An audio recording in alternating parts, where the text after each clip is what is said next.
Haleluya. Sebelum duduk boleh senyum dulu dengan kiri kanan, bilang senang ibadah bersama kamu. Senang ibadah sama kamu. Puji Tuhan, silakan duduk semuanya. Saya sangat senang bisa kembali ke AOG Youth di MCC ini. Dan saya melihat pertumbuhan yang nyata, amin. Anda semakin bertambah banyak, bukan hanya secara jumlah, tapi saya masih ingat terakhir gitu ya, kalau mau memuji Tuhan tuh biasanya anak youth itu masih enggak tahu kenapa ya, semakin lebih dewasa tuh semakin kayak malu-malu gitu loh ya. Tapi saya tadi melihat ternyata enggak terjadi, cuman kurang cepet aja. Jadi guys, kalian tuh boleh maju waktu video opening udah mulai. Ya, jadi kalau kalian mau maju, maju aja. Gak usah bingung gitu ya. Tujuannya apa? Supaya waktu WL-nya Shalom udah ready gitu loh ya. Jadi pas video opening sudah boleh maju. Oke, bilang kiri kanannya, opening udah boleh maju. Oke. Dan tadi waktu menyembah Tuhan, saya seperti ada sebuah pesan gitu ya yang untuk saya sampaikan dulu sebelum saya masuk ke firman Tuhan. Di dalam hati itu ada kata seperti ini untuk Anda. Tuhan berkata begini, good job because you didn't give up. Saya enggak tahu itu untuk siapa dan gimana, tapi begitu kuat sekali untuk saya sampaikan bahwa Tuhan itu bangga sekali dengan anak muda yang tidak menyerah. Dalam keadaan Anda apapun, mungkin goyang, mungkin bisa jadi apakah tadi sudah hampir nggak jadi ke gereja gitu. Tapi anyway, Anda terus berjuang dan Anda ada di tempat ini hari ini. Tuhan bangga dengan Anda karena Anda tidak menyerah. Ya, bilang sama kiri kanannya, bilang begini, good job for never give up. Hari ini firman Tuhan temanya tidak dibiarkan gagal. Kita akan lihat satu tokoh Alkitab yang kita sudah tidak asing, tapi saya selalu kagum dengan Tuhan. Tuhan itu begitu jujur kalau menulis tokoh-tokoh Alkitab itu tentang kehidupannya, bahkan dari dalam kandungan sampai meninggalnya.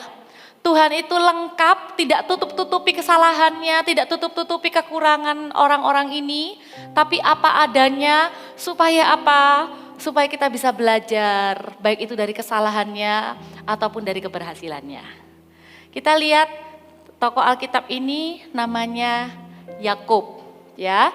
Tapi sebelumnya kita lihat satu kebenaran firman dulu di Ayub 42 ayat 1 sampai 2. Ini adalah kebenaran firman yang disampaikan oleh Ayub setelah dia melihat semua, mengalami semua penderitaan. Bahkan sebelum dia dipulihkan, Ayub itu sudah bersaksi. Dan kalimat ini itu hendaklah menjadi sebuah prinsip yang kita pegang kuat-kuat juga di dalam hati kita ya. Ayub berkata begini di Ayub 42 ayat 1 sama 2, kita baca sama-sama ya, 1, 2, 3. Maka jawab Ayub kepada Tuhan, aku tahu bahwa engkau sanggup melakukan segala sesuatu dan tidak ada rencanamu yang gagal. Katakan amin. Dari ayat ini kita pegang bahwa Tuhan tuh punya rencana dalam hidup kita dan rencana Tuhan itu tidak akan gagal. Katakan amin. Ya, kita lihat di hidupnya Yakub. Yakub itu sejak di dalam kandungan sudah menerima janji Tuhan. Ibunya yang namanya Rahel. Ya dong, saya masih salah kok. Rahel itulah istrinya sih. Ibunya Yakub namanya siapa? Ya kalian juga nggak tahu. Ibunya Yakub namanya Ribka ya. Ya buka sama-sama Kejadian 25 ayat 21 sampai 23. Ayo kita baca sama-sama dengan suara keras ya. 1, 2, 3. Berdoalah Ishak kepada Tuhan untuk istrinya sebab istrinya itu mandul. Tuhan mengabulkan doanya sehingga Ribka istrinya itu mengandung. Tetapi anak-anaknya bertolak-tolakan di dalam rahimnya. Dan ia berkata, jika demikian halnya mengapa aku hidup? Dan ia pergi meminta petunjuk kepada Tuhan. Firman Tuhan kepadanya, 2 bangsa ada di dalam kandunganmu, dan 2 suku bangsa akan berpencar dari dalam rahimmu. Suku bangsa yang satu akan lebih kuat dari yang lain, dan anak yang tua akan menjadi hamba kepada anak yang muda. Ini adalah janji Tuhan yang diberikan sebelum Yakub itu lahir. Bahwa nanti yang tua akan menjadi hamba terhadap yang muda. Yang tua itu akan lebih lemah, istilahnya yang muda itu akan lebih kuat, akan lebih berhasil gitu ya. Dan singkat cerita proses kelahirannya, Esau betul lahir duluan. Tapi waktu Esau lahir kakinya tuh dipegang sama Yakub. Kemudian baru Yakub lahir gitu ya. Lalu singkat cerita kita semua tahu kejadian-kejadiannya. Bahwa Ishak itu lebih sayang sama Esau. Ribka itu lebih sayang sama Yakub. Ada kejadian di mana waktu Esau itu sedang lapar, lalu menginginkan semangkuk kacang merah, lalu Yakub menjual sup kacang merahnya itu dengan tukar dengan hak kesulungan. Tapi waktu itu dikatakan Esau memandang rendah hak kesulungan. Lalu ada cerita lagi, memang itu adalah usul mamanya, usul Ribka, tapi Yakub tidak menolaknya. Yakub melakukan, dia menipu ayahnya supaya mendapatkan berkat kesulungan. Rangkumannya ada di ayat Kejadian 27 ayat 36, kata Esau, bukankah tepat namanya Yakub? Karena ia telah 2 kali menipu aku. Hak kesulunganku telah dirampasnya, dan sekarang dirampasnya pula berkat yang untukku. Jadi kita tahu bahwa Yakub ini kalau memang dari awal sudah dinubuatkan, sudah menerima janji firman Tuhan, harusnya tidak mendapatkan itu tuh dengan cara yang salah atau dengan caranya sendiri. Tapi Yakub ini terburu-buru. Yakub ini akhirnya punya reputasi yang kurang baik. Kakaknya bilang, tepat sekali namanya Yakub, memang dia penipu. Dia sudah menipu aku 2 kali. Dan kejadian ini memang membuat akhirnya Yakub itu harus pergi dari rumah karena Esau begitu marah kepada dia. Dan di situ ibunya berkata, mengapa aku harus kehilangan kalian berdua di hari yang sama? Dan memang sampai akhir hidup Ribka tidak pernah lagi ketemu dengan Yakub. Jadi itu benar-benar sebuah tragedi karena kesalahannya Yakub. Loh, kan itu juga idenya Ribka, tapi Yakub tidak pernah menyalahkan Ribka sama sekali sampai akhir hidupnya. Yakub mengambilnya sebagai tanggung jawab. Iya, dia harus pergi untuk menyelamatkan nyawanya. Tidak pernah diceritakan dalam Alkitab dia berkata, gara-gara usulnya mama, aku hidupnya menderita. Karena setelah itu, Yakub itu benar-benar menderita. Dia pergi dari rumah ayahnya, disuruh pergi ke rumah pamannya. Tapi dia itu benar-benar tidak punya jaminan apa-apa. Seperti hidup itu ada di persimpangan yang tidak jelas. Saya tahu anak-anak muda di tempat ini, kalau secara kehidupan gak ada yang separah Yakub lah ya. Paling tidak Anda ada di tempat ini tuh cukup jelas. Anda kuliah atau Anda kerja atau Anda sedang mencari pekerjaan. Tapi paling tidak Anda tidak sedang dalam pelarian. Kalaupun misalnya saya ini termasuk sedang dalam pelarian sekalipun, dengarkan firman Tuhan ini. Ada satu prinsip yang saya akan kita akan ambil sama-sama dari kisah Yakub ini untuk memberikan sebuah kepastian dulu. Kalau kita berhenti sampai di cerita ini seolah-olah kayak wow Jacob you ruin the plan. Gimana caranya? Gak ada kepastian apa-apa. Gara-gara kesalahanmu kamu sekarang harus terpisah dari keluargamu. Gara-gara kesalahanmu keluargamu tuh sudah jadi berantakan. Istilahnya begitu. Tapi kita harus tahu sesuatu bahwa kesalahan kita tidak menggagalkan rencana Allah yang sempurna untuk kita. Itu kabar baiknya. Yakub belum tahu, tapi kita yang sudah melihat kehidupannya, kita bisa dengan yakin berkata, ternyata ya kesalahannya Yakub yang waktu itu tidak meng-cancel loh rencana Tuhan untuk menjadikan dia bangsa yang besar. Tidak meng-cancel loh rencananya bahwa nanti dia akan jadi lebih besar daripada kakaknya. Yang tadi itu loh yang diucapkan waktu dia masih dalam kandungan. Kita bisa berkata, tidak cancel loh rencana Tuhan itu yang terbaik itu untuk dia. Hanya karena kesalahannya. Amin. Tapi bukan berarti kita bisa sengaja berbuat salah. Siapa sih orang yang sengaja berbuat salah? Orang yang sengaja melakukan kesalahan adalah orang yang tidak bijaksana. Tapi siapa sih yang tidak bisa luput dari kesalahan? Ini kabar gembira buat setiap kita bahwa sekalipun kita melakukan kesalahan, jangan terus tinggal dalam kesalahan itu. Karena kesalahan kita itu tidak meng-cancel rencana Tuhan dalam hidup kita. Kalau kita itu melakukan kesalahan kemudian Tuhan menyerah dengan kita, baru kita khawatir masa depan kita bagaimana. Tapi selama kita punya Tuhan yang hidup, Allahnya Yakub adalah Allahnya kita. Kita banyak melihat banyak cerita di Alkitab selain Yakub.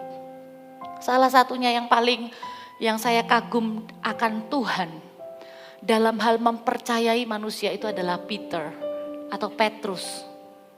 Petrus itu kesalahannya banyak. Dia emosian. Dia menggebu-gebu di awal. Tapi tidak bisa mempertahankan kesetiaannya. Satu titik dia emosi, dia potong telinga prajurit. Tapi satu titik ketika diuji, kamu kenal ya dengan orang itu. Dia menyangkal. Menyangkalnya sampai 3 kali, yang ketiga sampai mengutuki lagi.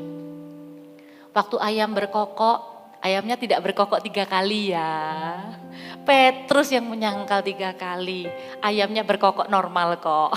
Untuk mengingatkan perkataan Yesus sebelum ayam berkokok, kamu menyangkal 3 kali. Hancur hati banget dia. Tapi coba lihat apa yang Yesus lakukan sama Petrus. Yesus menanyakan kepada Petrus, apakah engkau mengasihi aku? Berapa kali? 3 kali. Sejumlah penyangkalannya. Supaya apa? Supaya Petrus itu yakin bahwa kasihnya Tuhan itu melampaui kesalahannya. Dan bahkan terakhirnya itu Yesus bilang, ikutlah aku. Sama seperti waktu pertama kali manggil Petrus pertama kali. Yesus tidak berhenti mempercayai Petrus. Yesus tidak takut satu hari Petrus menyangkal dia lagi dan membuat kekacauan dalam dunia kekristenan. Yesus bilang, di atasmu batu karang, aku akan mendirikan gerejaku. Tuhan yang kita punya itu teman-teman AUG Youth, Tuhan yang tidak menyerah dengan hidup kita. Sekalipun kita membuat 1-2 kesalahan bodoh, keputusan yang salah, tapi itu tidak menggagalkan rencana Tuhan dalam hidup kita. Kita lihat setelah itu yang terjadi adalah Tuhan yang berinisiatif mendatangi Yakub waktu dia dalam pelarian. Yakub bukan orang yang penuh dengan pengenalan akan Tuhan, sehingga waktu dia dalam pelarian dia yang mencari Tuhan begitu. Enggak. Tapi itu inisiatif Tuhan yang datang di dalam mimpinya Yakub. Kita lihat ya, Kejadian 28 ayat 13 sampai 15. Baca sama-sama ya. 1, 2, 3. Berdirilah Tuhan di sampingnya dan berfirman, akulah Tuhan Allah Abraham nenekmu dan Allah Ishak. Tanah tempat engkau berbaring ini akan kuberikan kepadamu dan kepada keturunanmu. Keturunanmu akan menjadi seperti debu tanah banyaknya, dan engkau akan mengembang ke sebelah timur, barat, utara, dan selatan. Dan oleh keturunanmu, semua kaum di muka bumi akan mendapat berkat. Lanjut. Sesungguhnya aku menyertai engkau dan aku akan melindungi engkau kemanapun engkau pergi. Dan aku akan membawa engkau kembali ke negeri ini, sebab aku tidak akan meninggalkan engkau, melainkan tetap melakukan apa yang kujanjikan kepadamu. Coba bayangkan, kata-kata Allah kepada Yakub ini kelihatannya begitu besar. Yakub itu lagi pelarian, teman-teman. Dia itu melarikan diri tuh enggak dengan pacarnya, for your information.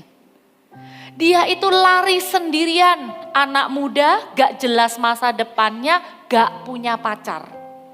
Harus lari dari rumah, itulah Yakub. Tapi Tuhan bilang, olehmu dan keturunanmu, seluruh bumi akan mendapat berkat. Wajar aja pikirannya Yakub gak nyampe. Tapi satu yang kita bisa pelajari dari Yakub, bahwa dia itu pertama dia mulai mengenal siapa Allah. Yang kedua ini dia, hidup dalam perjanjian dengan Tuhan karena ia setia dan bisa dipercaya. Yakub tidak gagal dalam hal ini. Kita lihat ya, agak geli sih jawaban Yakub. Kalau tadi yang kita sudah bacakan dari sisi Allah ya. Allah berjanji memberikan tempat ini menjadi milikmu, tanah yang kamu injak ini jadi milikmu dan keturunanmu. Oleh keturunanmu, olehmu keturunan semua bangsa di muka bumi akan mendapat berkat. Aku akan melindungi kamu, akan menjaga kamu. Aku akan membawa kamu kembali lagi ke tempat ayahmu dan lain-lain. Jawabannya Yakub apa? Yuk baca sama-sama ya di ayat 20 lanjutannya ya. Kejadian 28 ayat 20 sampai 22. 1, 2, 3. Lalu bernasarlah Yakub, jika Allah akan menyertai dan akan melindungi aku di jalan yang kutempuh ini, memberikan kepadaku roti untuk dimakan dan pakaian untuk dipakai, sehingga aku selamat kembali ke rumah ayahku, maka Tuhan akan menjadi Allahku. Dan batu yang kudirikan sebagai tugu ini akan menjadi rumah Allah. Dari segala sesuatu yang engkau berikan kepadaku akan selalu kupersembahkan 1/10 kepadamu. Memang kita bisa ketawa sih baca ini. Kalau kita bandingkan dengan janji Tuhan yang begitu besar dan spektakuler, ternyata Yakub itu nasarnya sederhana. Cuma minta roti sama baju.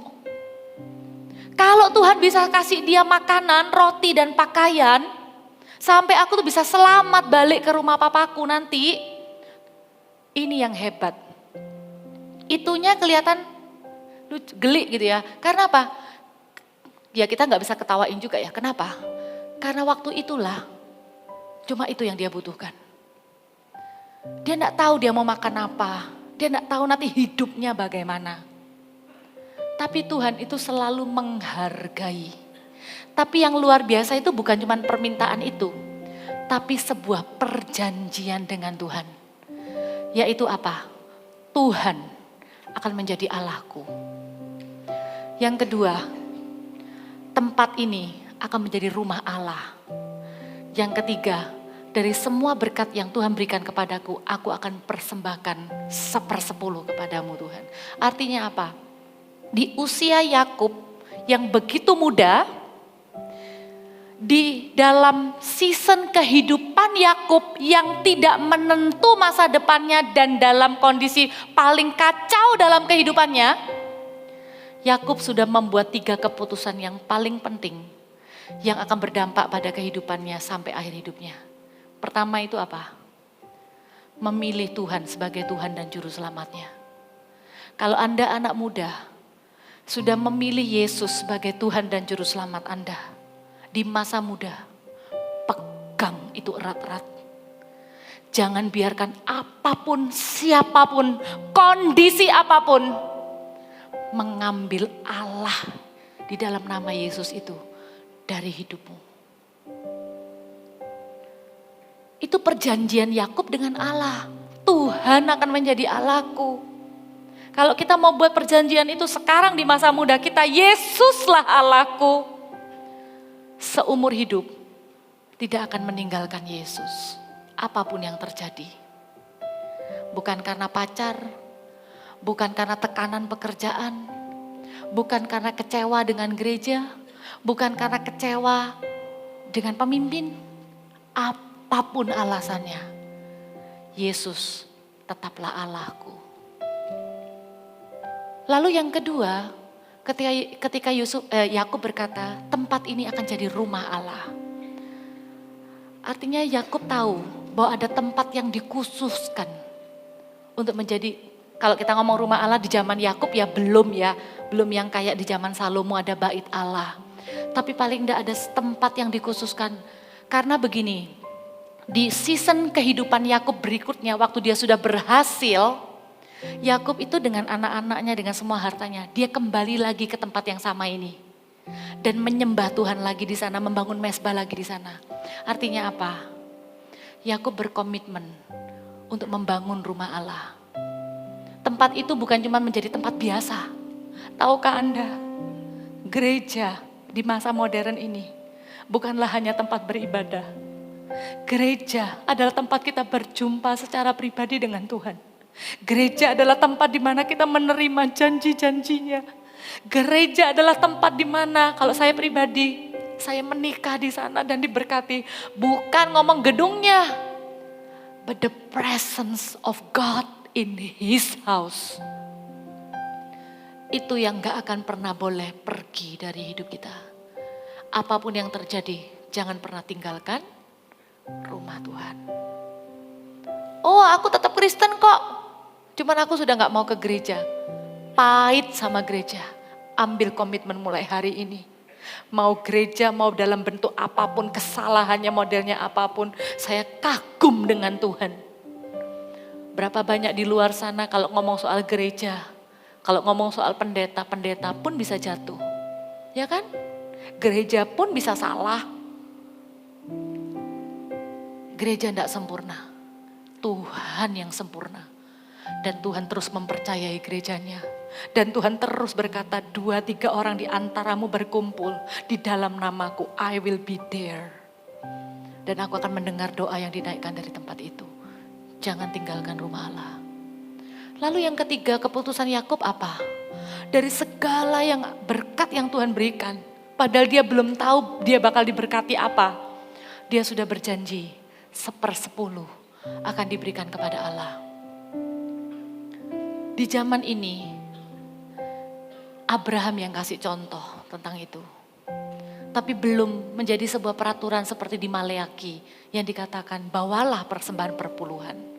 Saya belajar di sini, this is more than a tithe. Ini tuh bukan ngomong tentang perpuluhan, tapi ini ngomong tentang begini. Hatiku tahu engkaulah sumber berkat dalam hidupku. Dan aku akan lebih mencintaimu daripada semua berkatmu. Aku akan lebih mencintaimu daripada harta benda dan uangku. Itu dibuat waktu Yakub hanyalah anak muda yang gak jelas masa depannya. Siapa bilang anak muda gak bisa punya komitmen sama Tuhan? Yakub sudah memberikan sebuah contoh kepada kita. Bahwa ia berani membuat perjanjian dengan Tuhan. Karena Tuhan itu setia dan bisa dipercaya. Saya mau bersaksi kepada Anda. Tuhan itu ahlinya untuk benar-benar membangun baginya generasi yang mencintai dia dan rumahnya. Kemarin itu ada satu janjian gitu, mau ketemu satu orang tua dengan katanya mau bawa anaknya, mau ketemu sama Kak Pau Pau. Lalu saya bilang oke, setelah ibadah voltage. Biasanya kalau ada orang tua tuh minta ketemu tuh maksudnya apa? Konseling, curhat. Saya langsung berdoa, Tuhan kasih hikmat ya. Apa ya anaknya nih ya, antara biasanya ya suka lihat-lihat setan, kecanduan game, memberontak sama orang tua, lalu tiba-tiba anxiety attack, mental health-nya terganggu. Yang pokoknya seputar itulah. Jadi saya sudah sungguh-sungguh berdoa. Kemarin akhirnya kita ketemu setelah ibadah voltage selesai. Ini pertama kalinya saya alami ini, makanya saya bersaksi sama Anda dan ini relate juga dengan poin ini. Ternyata ini satu ibu ini bawa anak perempuannya umur 10 tahun. Lalu tiba-tiba kasih saya, bukan kasih ke saya ya, maksudnya ditunjukkan gitu, satu angpau Hello Kitty warna pink. Lalu dia bilang, "This is my first income offering." Kagetlah saya, ini persembahan sulung. Bahasa Indonesianya tuh first income offering itu persembahan sulung. Bingunglah saya, wait. How come? Gimana ceritanya? Kamu kan belum bisa kerja, ini kok bisa dibilang first income offering? Anaknya yang bilang sama saya, "Kak Pau, this is my first income offering, I wanna give it to church, to build church." Saya tanya sama dia bilang gini, mamanya juga bantu cerita ya, dia ini suka bikin desain. Jadi dia tuh bikin desain nama-nama menu gitu loh. Menu ini harganya berapa, menu ini harganya berapa, lalu dipakai sama restoran saudaranya. Terus dikasih uang lah. Dan itu dipersembahkan semuanya ke gereja. Saya mikir, saya malu. Dulu pertama kali dapat uang waktu kerja ya, saya kok langsung jajan bakso ya. Saya kok nggak mikir untuk bawa itu ke gereja ya. Langsung mikirnya tuh seneng ya dapat gaji pertama.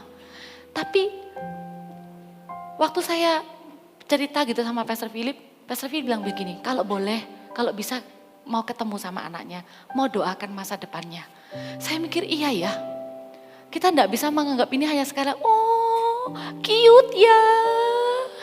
No, Tuhan itu sedang bekerja di hati anak itu semudah mungkin. Saya langsung doa, Tuhan berkati kamu ya, hatimu tidak akan pernah melekat sama uang. Dan itu adalah sesuatu yang mahal di hidup manusia.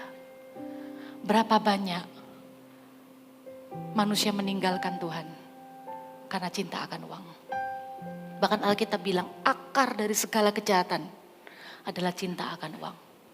Yakub bisa membuat perjanjian dengan Tuhan waktu dia belum punya apa-apa. Dan Allah itu setia dan bisa dipercaya. Kita tahu cerita berikut-berikutnya ya. Ketika Yakub itu tidak membiarkan, Tuhan itu tidak membiarkan Yakub ini gagal. Pertama waktu dia buat salah, Tuhan tetap datang dalam mimpinya. Waktu dia datang ke rumah Laban pamannya, dia ditipu bolak-balik sama Laban. Sudah cinta sama Rahel 7 tahun dikasih Lea. Lalu waktu mau dikasih Rahel lagi suruh kerja lagi 7 tahun berikutnya. 14 tahun hanya untuk dapat istri. Lalu kesimpulannya itu kalimatnya adalah di Kejadian 31 ayat 5.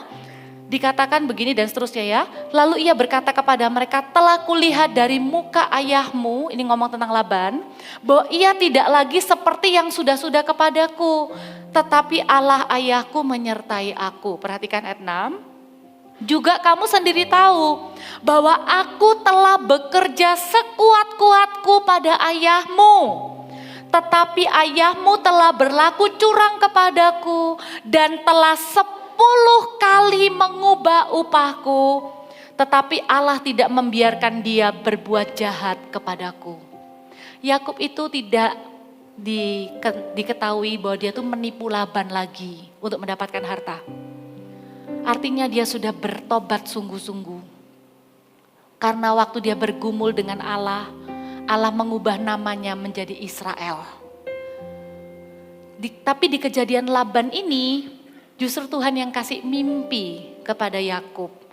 Bagaimana akhirnya Yakub itu, kalau dikalimatkannya itu kurang lebih, demikianlah Allah mengambil ternak ayahmu dan memberikannya kepadaku di ayat 9. Artinya bukan lagi Yakub yang mengusahakan dengan pikirannya dan kemampuannya sendiri untuk mendapatkan harta benda dari paman, dari si Laban. Tapi Allah yang memperjuangkan haknya.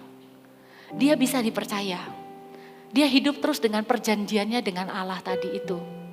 Dan Tuhan juga akhirnya yang memperdamaikan Esau dengan Yakub. Tuhan setia dengan janjinya. Ingat tadi Tuhan bilang apa? Aku akan membawa engkau pulang. Waktu Yakub sudah banyak hartanya, Tuhan bilang pulang. Tapi Yakub takut banget kan? Takutnya tuh pakai banget. Sampai ternaknya suruh jalan duluan, semua bahasa Jawanya tuh goci gitu ya. Dia takut, jadi dia sama istrinya yang paling dicinta itu paling belakang. Dia takut sekali ketemu Esau. Tapi kalau Tuhan yang suruh, Tuhan tuh sudah bekerja lebih dulu. Tahu nggak kenapa Esau tidak membenci Yakub? Karena hidup Esau juga diberkati. Esau juga punya semuanya. Makanya waktu Yakub mau memberikan persembahan, Esau bilang, simpan, aku sudah punya juga. Dan hal yang manis terjadi. Esau dan Yakub itu bisa hidup lagi bersama dengan ayahnya sampai ayahnya itu mati. Jadi Esau dan Yakub ini bisa rukun lagi, lalu menguburkan ayahnya. Kalau tidak salah Ishak itu masih hidup 17 tahun lagi setelah ketemu dengan dengan Yakub kembali. Allah itu setia dan bisa dipercaya. Allah itu menggenapi setiap janjinya. Berarti janji untuk dibawa pulang sudah digenapi. Lalu kita pikir hidupnya menjadi hidup yang biasa. Punya anak, kita tahu ceritanya anaknya banyak ya. Lalu kita tahu ternyata Yakub ini lebih sayang sama Yusuf. Sabar ya, jangan berkata, apa lanjut ke Yusuf, pulang jam berapa kita? Sabar. Saya cuma bikin kesimpulan demi kesimpulan ya. Ada satu peristiwa, coba tebak. Janji Tuhan apa yang belum selesai di sini? Yang belum digenapi? Bagian yang mana? Olehmu, serta keturunanmu, semua kaum di bumi akan mendapat berkat. Itu janji yang jangan-jangan Yakub sendiri juga sudah tidak ingat. Karena dia sudah sibuk, dia sudah selesai. Sudah badai hidupnya itu sudah selesai. Sudah damai dengan Esau, sudah melanjutkan kehidupannya dengan anak-anaknya. Sampai satu ketika ada berita yang menggemparkan Yakub. Yaitu ketika anak-anaknya membawa pulang jubah warna-warni milik anak kesayangannya yang sudah dicelupkan dengan darah binatang. Tapi kemudian dibilang sama mereka, ini kami dapati, silakan Bapak periksa apakah jubah ini milik anak Bapak atau tidak. Ayat 33 dari Kejadian 37. Ketika Yakub memeriksa jubah itu, ia berkata, ini jubah anakku. Binatang buas telah memakannya, tentulah Yusuf telah diterkam. Dan Yakub mengoyakkan jubahnya, lalu mengenakan kain kabung pada pinggangnya, dan berkabunglah ia berhari-hari lamanya karena anaknya itu. Sekalian anaknya laki-laki dan perempuan berusaha menghiburkan dia, tetapi ia menolak dihiburkan serta katanya, tidak, aku akan berkabung sampai aku turun mendapatkan anakku ke dalam dunia orang mati. Demikianlah Yusuf ditangisi oleh ayahnya.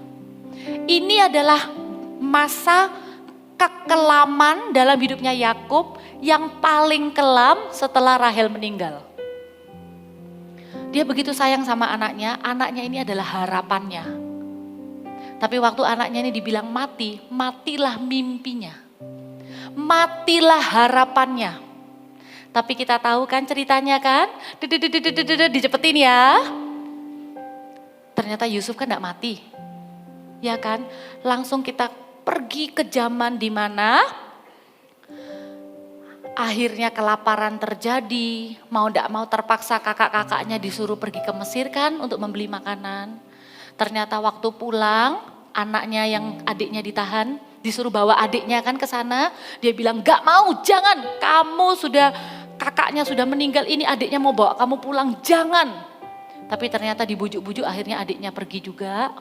Nah waktu terakhir kali Yakub itu mendapat kabar dari kakak-kakaknya bahwa di Kejadian 45 mereka menceritakan kepadanya Yusuf masih hidup, bahkan dialah yang menjadi kuasa atas seluruh tanah Mesir. Perhatikan, tetapi hati Yakub tetap dingin sebab ia tidak dapat mempercayai mereka. Berarti apa? Selama tahun-tahun kehidupan itu hubungan Yakub dengan anak-anaknya tidak bagus. Dia menjadi orang tua yang pahit dan penuh dengan duka. Tidak pernah diceritakan apa-apa lagi tentang kehidupan Yakub setelah dia tahu Yusuf meninggal. Tapi lihat ya, Allah itu setia. Ketika mereka menyampaikan kepadanya segala perkataan yang diucapkan Yusuf dan ketika dilihatnya kereta yang dikirim Yusuf untuk menjemputnya, ini loh. Maka bangkitlah kembali semangat Yakub, ayah mereka itu katanya, cukup, anakku Yusuf masih hidup. Aku mau pergi melihatnya sebelum aku mati. Sebenarnya momen ini bukan hanya momen menunjukkan Yusuf hidup. Tapi ini adalah momen di mana Yakub kembali hidup. Poin saya yang terakhir, Allah itu tidak akan membiarkan kita gagal adalah ini. Selama kita hidup, Tuhan belum selesai dan masih terus bekerja menggenapi janjinya. Walaupun kita tuh enggak tahu, selama kita hidup, artinya apa? Jangan pernah mengakhiri hidup sendiri. Baik itu suicide, bunuh diri, ataupun hidup yang tidak hidup sama sekali. Hidup yang sudah seperti tidak punya harapan, tidak punya tujuan. Hidup itu sudah seperti kacau. Isinya cuman marah, isinya cuman pahit. Gak hidup orangnya. Itu yang terjadi sama Yakub. Selama dia hidup, walaupun hidupnya masih yang flat itu, Allah terus bekerja. Lain cerita, kalau tiba-tiba waktu dia berduka, dia akhirnya juga mati. Mengakhiri hidupnya seperti Yudas atau apapun apa, maka Yakub tidak akan melihat tahun-tahun pemakaian Tuhan atas anak dan keturunannya. Satu yang kita tahu begini, kalau segala sesuatu itu belum jelas buat kita, percayalah bahwa Allah masih terus bekerja. Kita itu tidak perlu tahu semuanya dengan detail. Tugas kita adalah terus menjaga perjanjian kita dengan Dia secara pribadi. Menjaga hidup kita itu jangan meninggalkan Tuhan, jangan jauh dari Tuhan. Terus nanti-nantikan Dia, karena Dia bekerja walaupun kita tidak tahu. Ada satu lagu saya tuh suka sekali. Kata-katanya kurang lebih begini. Even when I don't see it, you're working. Even when I don't feel it, you're working. You never stop working. You never stop, you never stop working. Even when I don't see it, you're working. Even when I don't feel it, you're working. You never stop working. You never stop working.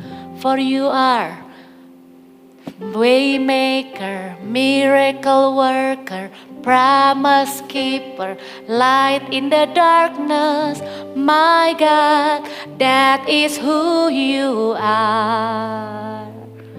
You are Waymaker, miracle worker, promise keeper, light in the darkness. My God, that is who you are. That is who you are.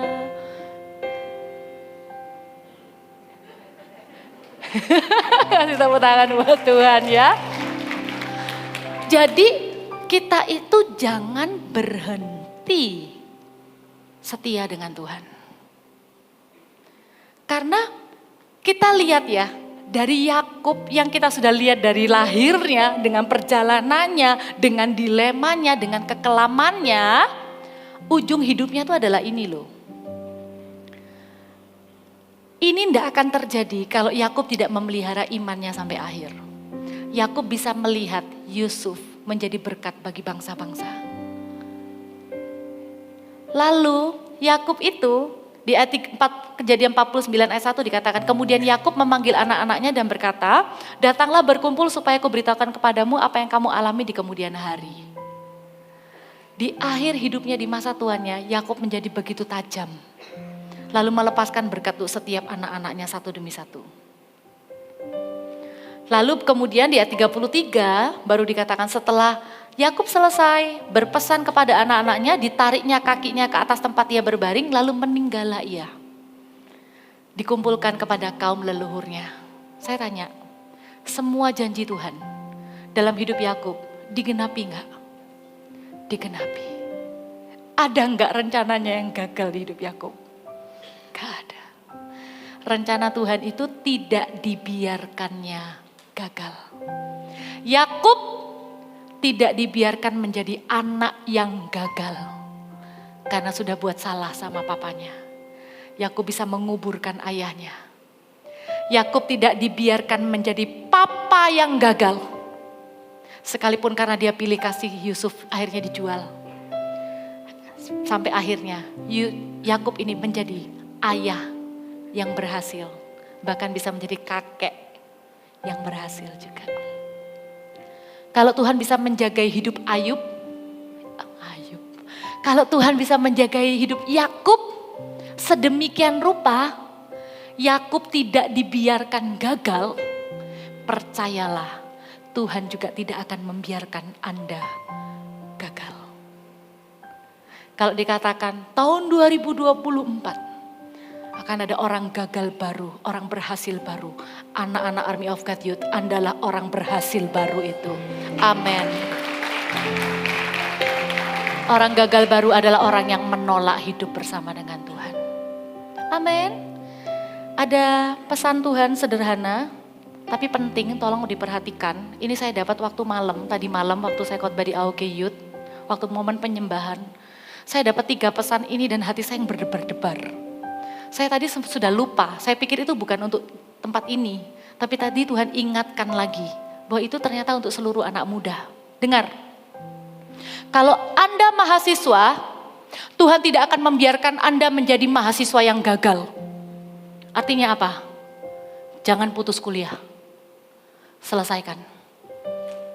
Apapun yang terjadi, jangan tunda-tunda kelulusanmu. Skripsimu kerjakan.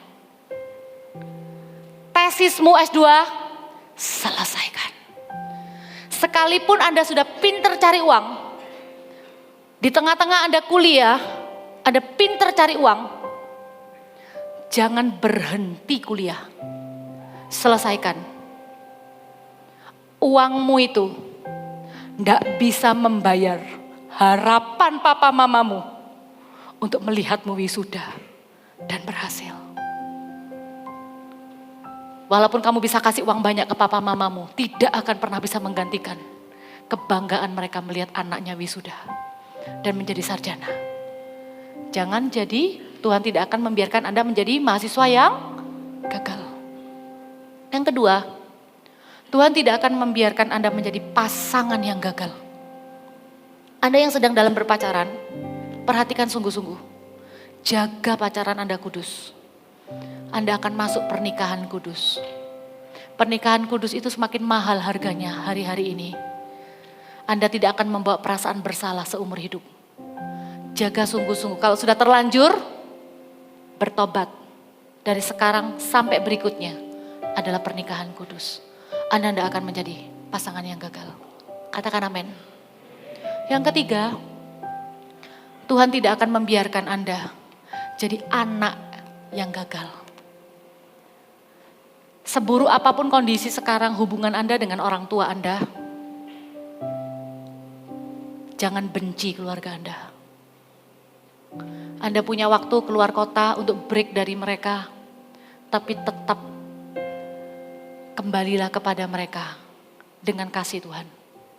Yang sudah lama tidak pernah nyapa dengan orang tuanya, yang sudah lama tidak pernah nyapa dengan adiknya atau kakaknya, Yang sudah lama tidak pernah menghubungi orang tuanya, bertobat malam ini. Tuhan tidak mau dan tidak akan membiarkan Anda jadi anak yang gagal. Anda tidak harus jadi sempurna.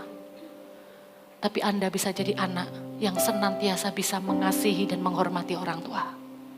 Amin. Ya, mari kita bangkit berdiri sama-sama.